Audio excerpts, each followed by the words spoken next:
কুমড়ো বড়ির তো অনেক নাম শুনেছেন, তবে কুমড়ো বড়ি কি কখনো খাওয়া হয়েছে? যদি না খাওয়া হয়ে থাকে তাহলে এভাবে একবার ট্রাই করতে পারেন। আসসালামু আলাইকুম সুপ্রিয় দর্শক, কেমন আছেন সবাই? প্রথমে মাছগুলো আমি হলুদ আর লবণ দিয়ে খুব ভালোভাবে মাখিয়ে নিয়েছি, সাথে নিয়েছি কুমড়ো বড়ি। শুধুমাত্র কুমড়ো বড়িটা হালকা করেই ভেজে নিব, তাই কুমড়ো বড়িতে কোনো রকম লবণ বা হলুদ মাখানোর প্রয়োজন নেই। তো এই তো প্রথমে আমি তেল নিয়ে নিয়েছি কড়াইয়ে, তারপরে এই কড়াইয়ে এখন মাছগুলো খুব ভালো করে ভেজে নিব। যার যার পছন্দ অনুযায়ী ভেজে নেবেন। আমি যেহেতু কড়া করে ভেজে পছন্দ করি, তাই কড়া করে ভেজে নিয়েছি।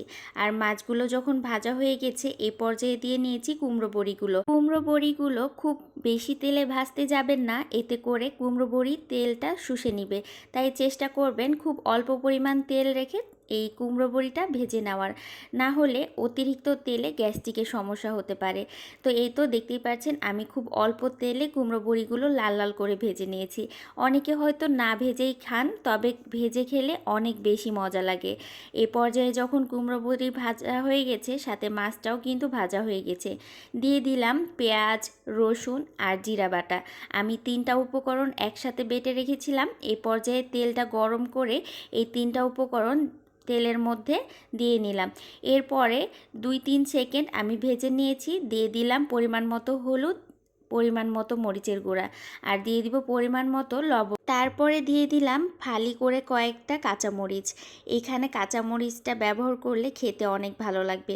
দিয়ে দিলাম মশলা বাটার যে পানিটা, ওইটা মশলা বাটার যে পানিটা থাকে ওইটা যদি মশলা কষানোর সময় ব্যবহার করা হয়, খেতে কিন্তু দারুণ হয়। এই পর্যায়ে যখন মশলাটা প্রায় 10 থেকে 15 সেকেন্ড কষানো হয়ে গেছে, এই পর্যায়ে দিয়ে দিলাম ভেজে রাখা যে কুমড়ো বড়ি ছিল ওইটা। ভেজে রাখা কুমড়ো বড়িটা যদি মশলার সাথে কষানো হয়, এতে করে কুমড়োর মধ্যে কুমড়ো বড়ির মধ্যে মশলার যে ঘ্রাণটা, তারপরে স্বাদটা অনেক সুন্দর করে চলে যায়। তো এই পর্যায়ে যখন তেলটা উপরে ভেসে আসবে, তখনই বুঝে নিতে হবে কুমড়ো বড়িগুলো সাথে মশলাগুলো কষানো একদম পারফেক্ট। তো এই তো আমি 2-1 বার ঢাকনা দিয়ে দিয়ে আমি কুমড়ো বড়িটা খুব ভালো করে কষিয়ে নিয়েছি। এই পর্যায়ে কিন্তু পরিমাণ মতো পানি অ্যাড করে দিব, যেহেতু কুমড়ো বড়ি আর মাছ রান্না করব। এক্ষেত্রে পানির পরিমাণটা একটু কমিয়ে দিলেই ভালো।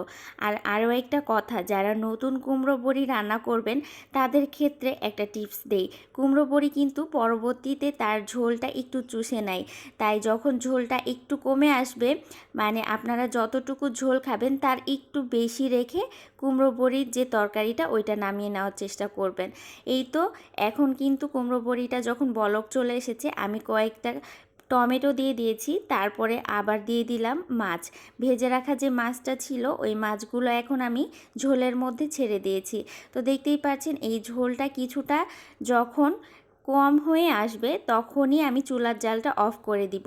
আমি আবারও বলছি, কুমড়ো বড়ি কিন্তু কিছুটা ঝোল টেনে নেয়, তাই চেষ্টা করবেন আপনারা যতটুকু তরকারিতে ঝোল পছন্দ করেন তার থেকে একটু বেশি রেখে তরকারিটা চুলা থেকে নামিয়ে নেওয়ার।